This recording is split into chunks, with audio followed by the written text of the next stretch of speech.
নমস্কাৰ আজিও আমি কথা পাতিবলৈ লৈছো প্ৰিপজিশনৰ বিষয়ে যিসকলে আমাৰ আলোচনাসমূহ নিয়মীয়াকৈ চাই তেখেতসকলে নিশ্চয় গম পাইছে যে যোৱা কিছুদিনৰ পৰা আমি প্ৰিপজিশনৰ বিষয়ে আলোচনা কৰি আছো আৰু যিসকলে নিয়মীয়াকৈ চাইছে আমাৰ আলোচনাসমূহ তেখেতসকলে নিশ্চয় প্ৰিপজিশনৰ ব্যৱহাৰৰ বিষয়ে কিছু ধাৰণা কৰিবলৈ সক্ষম হৈছে যেতিয়াই আমি ইংৰাজী পঢ়ো বা কওঁ বিষয় হিচাপে হোক বা সাধাৰণভাৱে হোক বিভিন্ন প্ৰিপজিশনক আমি বাক্যলৈ আনো গতিকে যোৱা কিছুদিনৰ পৰা আমি কথা পাতি আহিছো এটা প্ৰিপজিশনক আমি বাক্যত কেনেকৈ ব্যৱহাৰ কৰো বাক্যসমূহৰ অৰ্থ প্ৰকাশত সহায় হোৱাৰ বাবে গতিকে আজিও আমি তেনে ধৰণেৰে প্ৰিপজিশনৰ কথাই পাতিবলৈ লৈছো অৱশ্যে যোৱা কিছুদিনৰ পৰা আমি যেনেকৈ কথা পাতিছো যে এটা প্ৰিপজিশনক বাক্যত কেনেকৈ আমি ব্যৱহাৰ কৰো অৰ্থ প্ৰকাশৰ বাবে আজি কিন্তু কথা পাতিম এটা প্ৰিপজিশনক আমি কেনেকৈ অপ্ৰয়োজনীয়ভাৱে বাক্যত ব্যৱহাৰ কৰো হয় আমি প্ৰয়োজন নহলেও কেতিয়াবা অপ্ৰয়োজনীয়ভাৱেও কিছুমান প্ৰিপজিশনক বাক্যলৈ লৈ আনো য'ত বাক্যটোৰ অৰ্থ প্ৰকাশৰ বাবে সেই প্ৰিপজিশনটোৰ কোনো প্ৰয়োজনেই নাথাকে অপ্ৰয়োজনীয়ভাৱে অনাহকতে আমি ব্যৱহাৰ কৰোঁ আচলতে দৰকাৰ নাথাকেই প্ৰিপজিশনটোক বাক্যটোৰ পৰা আঁতৰাই দিলেও বাক্যটোৰ অৰ্থৰ একো হিন্দেৰি নঘটে অথচ আমি ব্যৱহাৰ কৰিয়ে থাকোঁ বা কথাটো এনেকুৱা হয় যে সেই প্ৰিপজিশনটো ব্যৱহাৰ কৰাৰ বাবে বাক্যটো গঠনৰ ফালৰ পৰা ভুলহে হয় গতিকে তেনেকুৱা এটি কথাহে আজি পাতিবলৈ লৈছোঁ গতিকে আজিৰ আলোচনাৰ বিষয়বস্তু হ'ল যে ক'ত আমি প্ৰিপজিশন এটা ভুলকৈ ব্যৱহাৰ কৰোঁ বা অপ্ৰয়োজনীয়ভাৱে ব্যৱহাৰ কৰোঁ যোৱাটো আলোচনাত আমি দুটা প্ৰিপজিশনৰ কথা পাতিছিলোঁ যদি আপোনালোকৰ মনত আছে সেই প্ৰিপজিশন দুটা হৈছে ইন আৰু ইনটু ইন প্ৰিপজিশনটোৰ বিষয়ে এটি দীঘলীয়া আলোচনা দিছিলোঁ তাত কৈছিলোঁ যে ইন প্ৰিপজিশনটোক আমি সময়ৰ ক্ষেত্ৰতো ব্যৱহাৰ কৰোঁ প্ৰিপজিশন অফ টাইম হিচাপে আৰু ঠাইৰ কথা বুজাবলৈও ব্যৱহাৰ কৰোঁ প্ৰিপজিশন অফ প্লেচ হিচাপে গতিকে সময় আৰু ঠাই দুয়োটাৰ ক্ষেত্ৰতে আমি অৰ্থ প্ৰকাশৰ বাবে ইন প্ৰিপজিশনটোক বাক্যবোৰলৈ আনো গতিকে ইন প্ৰিপজিশনটোক ঠাইৰ ক্ষেত্ৰত যদি আমি কওঁ বা কিবা এটা বস্তু এটাৰ অৱস্থিতিৰ কথা বুজাবলৈ হয় তেনেহ'লে ভিতৰত অৰ্থত আমি ব্যৱহাৰ কৰোঁ প্ৰায়ে ব্যৱহাৰ কৰোঁ আৰু ইনটু প্ৰিপজিশনটোৰ অৰ্থ মই সেই আলোচনাটোত কৈছিলোঁ যে ভিতৰলৈ গতি কৰা গতিকে মই যদি কওঁ যে তেওঁ কোঠাটোৰ ভিতৰত আছে তেনেহ'লে মই ক'ব লাগিব he is in the room আৰু তেওঁ কোঠাটোৰ ভিতৰলৈ গৈছে অৰ্থাৎ তেওঁ কোঠাটোৰ বাহিৰত আছিল ভিতৰলৈ সোমাই গৈছে তেতিয়া মই ক'ম he is going in two the room গতিকে সেই বিষয়ে যোৱাটো আলোচনাত আমি কথা পাতিছিলোঁ এতিয়া এটা বাক্য মই ক'বলৈ লৈছোঁ প্ৰায়ে আমি কওঁ যে তেওঁ শ্ৰেণীকোঠাত প্ৰৱেশ কৰিলে বা তেওঁ কোঠাটোত প্ৰৱেশ কৰিলে প্ৰৱেশ কৰা এই কামটো এই একশ্যনটোক আমি ইংৰাজীত কোনটো ভাৰ্বেৰে বুজাওঁ এণ্টাৰ কৰা ENTER এণ্টাৰ এতিয়া তেওঁ কোঠাটোত প্ৰৱেশ কৰিলে বুলি ক'লে আমি ইংৰাজীত কৈ দিওঁ তপৰাই he has entered into the room বা কোনোৱে কওঁ he has entered in the room এতিয়া এই যে দুয়োটা বাক্য ক'লোঁ যাৰ অসমীয়া অৰ্থটো হৈছে তেওঁ কোঠাটোত সোমাল বা তেওঁ কোঠাটোত প্ৰৱেশ কৰিলে হি has entered into the room he has entered in the room আমি দুয়োভাগেই কথাটো কওঁ কিন্তু আচলতে এই বাক্য দুটাত ইন আৰু ইনটু এই দুয়োটা প্ৰিপজিশনৰ এটাৰো প্ৰয়োজন নাই শুদ্ধ ৰূপটো হ'ব হি has entered the room he has entered the room সেইটোহে শুদ্ধ বাক্য তাত এণ্টাৰ কৰিছে বুলি ক'বলৈ বা প্ৰৱেশ কৰিছে বুলি কওঁতে ইন বা ইনটু প্ৰিপজিশন দুটাৰ প্ৰয়োজন নাই যিটো আমি সাধাৰণতে কওঁ ইয়াত যিসকলে চাই আছে প্ৰত্যেকেই কথাটো অনুভৱ কৰিব পাৰিব ময়ো এটা সময়লৈকে কৈছিলোঁ তাৰপাছত যেতিয়া নিজে পঢ়িলোঁ বা শিকিলোঁ বিষয়টো অধ্যয়ন কৰিলোঁ তেতিয়া গম পালোঁ যে হয় এণ্টাৰ্ড ইনটু বা এণ্টাৰ্ড ইন বুলি কোৱাটো ভুল কোঠাটোত প্ৰৱেশ কৰিছে বা ৰুমটোত প্ৰৱেশ কৰিছে বুলি কওঁতে আমি এণ্টাৰ বুলি ক'লেই হৈ গ'ল এতিয়া কিয় ভুল কথাটো আমি আলোচনা কৰিম ইন মানে ভিতৰত ইনটু মানে ভিতৰলৈ গতি কৰা এই দুয়োটা অৱস্থিতি বা দুয়োটা মুভমেণ্টৰ কথা এই দুয়োটা প্ৰিপজিশনে কয় যদি তেওঁ কোঠাটোৰ ভিতৰত আছে ইন আৰু যদি তেওঁ ভিতৰলৈ গৈ আছে তেতিয়া ইনটু এতিয়া কথাটো হ'ল তেওঁ ভিতৰলৈ যদি গৈ আছে তেনেহ'লে আমি ইনটু প্ৰিপজিশনটো আনিম he is going in two the room আৰু তেওঁ যেতিয়া ভিতৰত সোমাব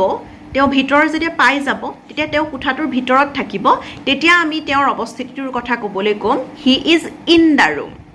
এতিয়া তেওঁ ভিতৰলৈ গৈ আছিল তেওঁ ভিতৰত সোমাল সেই যে সোমাল সেই সোমাল বুলি কওঁতে বা সেই যে তেওঁ প্ৰৱেশ কৰিলে সেই কথাটো কওঁতে ইনটু বা ইন প্ৰিপজিশ্যন দুটা তাত প্ৰয়োজন নাই তেওঁ গৈ আছিল ভিতৰলৈ গৈ আছিল বুলি কওঁতেহে ইনটুৰ প্ৰয়োজন আছে আৰু তেওঁ ভিতৰ সোমাই যেতিয়া ভিতৰ পাব তেওঁ ভিতৰত আছে বুলি ক'বলৈহে আমি ইন প্ৰিপজিশ্যনটোক তালৈ আনিম তেওঁ যে প্ৰৱেশ কৰিছে সেই কামটোৰ কথা ক'বলৈ কেৱল এণ্টাৰ ভাৰ্বটোৱেই যথেষ্ট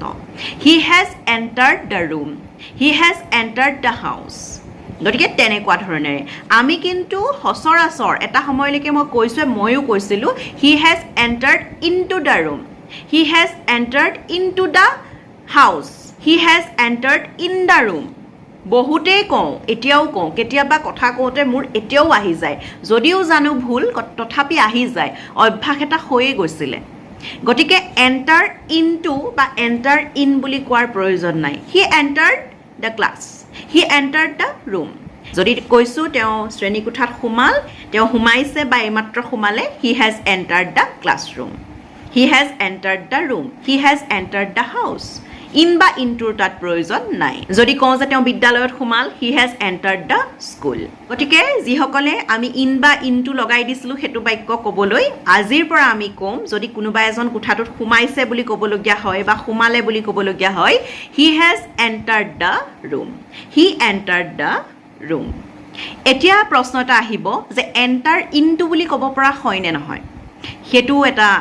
বেলেগ কথা যে এণ্টাৰ ইনটু বুলিও আমি কেতিয়াবা ক'বলগীয়া হ'ব কিন্তু যেতিয়া কোনোবা এজনে ফিজিকেলি ক'ৰবাত প্ৰৱেশ কৰিব অৰ্থাৎ শাৰীৰিকভাৱে ক'ৰবাত প্ৰৱেশ কৰিব কোনোবা এজন কোঠা এটাত সোমাইছে কোনোবা ঘৰ এটাত সোমাইছে কোনোবা স্কুল এখনত সোমাইছে কোনোবা চৌহদ এটাৰ ভিতৰলৈ সোমাই গৈছে সেইখিনিৰ বিষয়ে ক'বলৈ আমি এণ্টাৰ ইনটু নকওঁ কোনোবা এজন যদি চৌহদ এটাৰ ভিতৰলৈ সোমাই গৈছে ঘৰৰ আমি কওঁ হি এণ্টাৰ্ড দ্য কেম্পাছ তেনেকৈহে ক'ম তাত এণ্টাৰ ইনটু বুলি নকওঁ অৰ্থাৎ শাৰীৰিকভাৱে কোনোবা এজনক যদি আমি সোমোৱা দেখিছোঁ তাত আমি এণ্টাৰ ইনটু কোৱাৰ প্ৰয়োজন নাই এতিয়া এণ্টাৰ ইনটু আমি ক'ত ব্যৱহাৰ কৰিম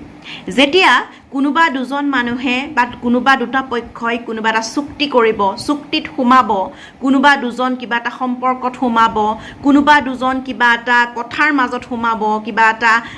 মানে এগ্ৰিমেণ্টত সোমাব তেতিয়াহে আমি এণ্টাৰ ইনটু বুলি ক'ম অৰ্থাৎ যিবোৰ কথা আচলতে অকণমান এবষ্ট্ৰেক্ট কিছুমান আইডিয়া কোনোবা এজন কোঠাটোত সোমাইছে আমি দেখিছোঁ ফিজিকেল তেওঁৰ এটা গতি দেখিছোঁ সেইটোত এণ্টাৰ ইনটুৰ প্ৰয়োজন নাই যিবিলাক এবষ্ট্ৰেক্ট কথা মানে কোনোবা সোমাইছে সেইটো আমি সেই শাৰীৰিকভাৱে গতিটোতকৈ অলপ বেলেগ এবষ্ট্ৰেক্ট আৰু কংক্ৰিটৰ ধাৰণাটো আপোনালোকৰ নিশ্চয় আছে কংক্ৰিট মানে যিবিলাক আমি চকুৰে দেখোঁ তেওঁ কোঠাটোত সোমাইছে কোনোবা এজন সেইফালে সোমাই গ'ল কোনোবা এজন এইফালে প্ৰৱেশ কৰিছে সেইবিলাক আমি দেখি থকা কথা গতিকে ফিজিকেল মুভমেণ্ট য'ত থাকে শাৰীৰিক সঞ্চালন কৰি পেলাই কোনোবাই যেতিয়া ক'ৰবাত প্ৰৱেশ কৰিছে তাত আমি এণ্টাৰ ইনটু নকওঁ কিন্তু যিবিলাক এবষ্ট্ৰেক্ট কথা এতিয়া কোনোবা এজন সম্পৰ্ক এটাত সোমাইছে সেইটো আমি অনুভৱ কৰিম এটা পৰ্যায়লৈকে তেওঁ আমাক ক'ব আমি শুনিম যে আমুকৰ লগত সম্পৰ্ক এটাত সোমাইছে তেওঁ কাৰোবাৰ লগত চুক্তি এটাত সোমাইছে সেইবোৰ আচলতে ফিজিকেল সঞ্চালন থকা বা শাৰীৰিক সঞ্চালন থকা প্ৰৱেশ কৰা কথা নহয় গতিকে তেনেকুৱা ধৰণৰ কিছুমান কথাৰ ক্ষেত্ৰতহে আমি এণ্টাৰ ইনটু বুলি ক'ব পাৰিম যেনেকৈ হি has entered into a relationship যে তেওঁ এটা সম্পৰ্কত সোমাইছে অৰ্থাৎ তেওঁ কাৰোবাৰ লগত এটা সম্পৰ্কত সোমাইছে সেইটো এটা এবষ্ট্ৰেক্ট কথা গতিকে ফিজিকেল সঞ্চালন তাত নাই এটা সম্পৰ্কত তেওঁ বান্ধ খাইছে গতিকে আমি তাত এণ্টাৰ ইনটু বুলি ক'ব পাৰোঁ হি has entered into a relationship গতিকে কোনোবা দুজনে যদি কিবা এটা এগ্ৰিমেণ্টত চাইন কৰিছে সেইটো ক্ষেত্ৰত আমি ক'ব পাৰোঁ যে দে have entered into an agreement they have entered into an agreement বুলি আমি ক'ব পাৰোঁ বা both of them have entered into a proposal যে এটা প্ৰস্তাৱত তেওঁলোক দুয়োজন সোমাইছে ইনভলভ হৈছে গতিকে এণ্টাৰ ইনটু বুলি ক'লে আচলতে প্ৰৱেশ কৰাতকৈ ইনভলভ হোৱা জড়িত হোৱা বা সোমাই পৰা সেই ক্ষেত্ৰত আমি এণ্টাৰ ইনটু বুলি ক'ব পাৰোঁ দুজন মানুহ বা দুটা পক্ষ যেতিয়া কিবা এটা কথাত বান্ধ খাই পৰে কিবা এটা বিষয়ত সোমাই পৰে সাঙুৰ খাই পৰে বা কোনোবা এটা এগ্ৰিমেণ্ট সম্পৰ্ক এটাত যেতিয়া তেওঁলোক সাঙুৰ খাই পৰে সেই ক্ষেত্ৰতহে আমি এণ্টাৰ ইনটু বুলি ক'ম কিন্তু কোনোবা এজন যেতিয়া শাৰীৰিকভাৱে কোনোবা এটা ঘৰত প্ৰৱেশ কৰিছে শ্ৰেণীকোঠাত প্ৰৱেশ কৰিছে কোনোবা চৌহদ এটাত প্ৰৱেশ কৰিছে সেই ক্ষেত্ৰত কিন্তু কেৱল এণ্টাৰ বুলি ক'লেই হৈ যায় গতিকে কোনোবা এজনে যদি কোঠা এটাত প্ৰৱেশ কৰিছে হি হেজ এণ্টাৰ্ড দ্য ৰুম কিন্তু কোনোবা এজনে যদি সম্পৰ্ক এটাত সোমাইছে হি has entered into a relationship আমি সেই বুলি ক'ম ধৰক কোনোবা এজনে খেল খেলি খেলি একেবাৰে ফাইনেলত উপনীত হৈছেগৈ তেতিয়া আমি ইনটু ক'ব লাগিব যে he has entered into the final entered into the final তেওঁ কোঠা এটাত সোমোৱা দি ঘৰ এটাত সোমোৱাৰ দৰে তেওঁ কোনোবা চৌহদ এটাত সোমোৱাৰ দৰে বা শ্ৰেণীকোঠালৈ সোমাই যোৱাৰ দৰে কম্পিটিশ্যন এখনৰ বা প্ৰতিযোগিতা এখনৰ ফাইনেল পোৱাগৈ নাই গতিকে সেই ক্ষেত্ৰত যেতিয়া আমি কিবা এটাত সাঙুৰ খাম জড়িত হ'ম কিবা এটাত ইনভলভ হ'ম সোমাই পৰিম সেই ক্ষেত্ৰত এণ্টাৰ ইনটু বুলি আমি ক'ব পাৰোঁ হি has entered into the final he has entered into a relationship De have entered into an agreement De have entered into a proposal এনেকুৱা ক্ষেত্ৰত গতিকে কোনোবা এজনক যদি আমি ক'ৰবাত সোমোৱা দেখিছোঁ কোনোবাই শাৰীৰিকভাৱে ক'ৰবাত সোমাইছে ফিজিকেল মুভমেণ্ট আছে য'ত শাৰীৰিক সঞ্চালন আছে য'ত তেওঁ গতি কৰি পেলাই ক'ৰবাত সোমাইছে কোঠা এটাত সোমাইছে চৌহদ এটাত সোমাইছে তেতিয়া আমি ইন বা ইনটু নকওঁ he has entered the room they entered the classroom তেওঁলোক শ্ৰেণীকোঠাত সোমাল দে এণ্টাৰ্ড দ্য ক্লাছৰুম তাত ইন বা ইনটু নকওঁ কিন্তু যদি আমি কওঁ যে তেওঁলোক এটা এগ্ৰিমেণ্টত সোমাই পৰিছে সাঙুৰ খাই পৰিছে জড়িত হৈ পৰিছে তেতিয়া কিন্তু আমি ক'ম they have entered into an agreement গতিকে যিসকলে আমি কৈ থাকোঁ যে he has entered into the classroom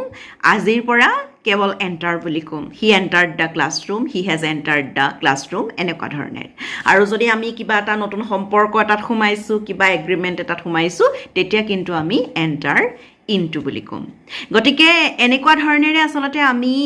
অপ্ৰয়োজনীয় ঠাইতো প্ৰিপজিশ্যনক কেতিয়াবা ব্যৱহাৰ কৰোঁ গতিকে তেনেধৰণেৰে আৰু আলোচনা লৈ আহি থাকিম আজিলৈ আহিছোঁ আৰু সকলো ভালে থাকক আৰু প্ৰিপজিশ্যনৰ চৰ্চা কৰি থাকক এনেকৈ কোনে কোনে ভুলকৈ কৈ আছিল জনাবলৈ নাপাহৰিব যদি কমেণ্টত দিবলৈ আফচোচ কৰে মোলৈ মেছেজ দিব বেছিভাগ মই মেছেজেই পাওঁ আপোনালোকেও জনাব কোনে কোনে এনেকৈ কৈছিলে তেওঁ কোঠাটোত সোমাল বুলি কওঁতে he has entered into the classroom বা he has entered in the classroom কোনে কৈ আছিল মই জানো বহুতেই কওঁ আমি গতিকে জনাব আজিলৈ আহিছোঁ সকলো ভালে থাকক আৰু জনাব কিন্তু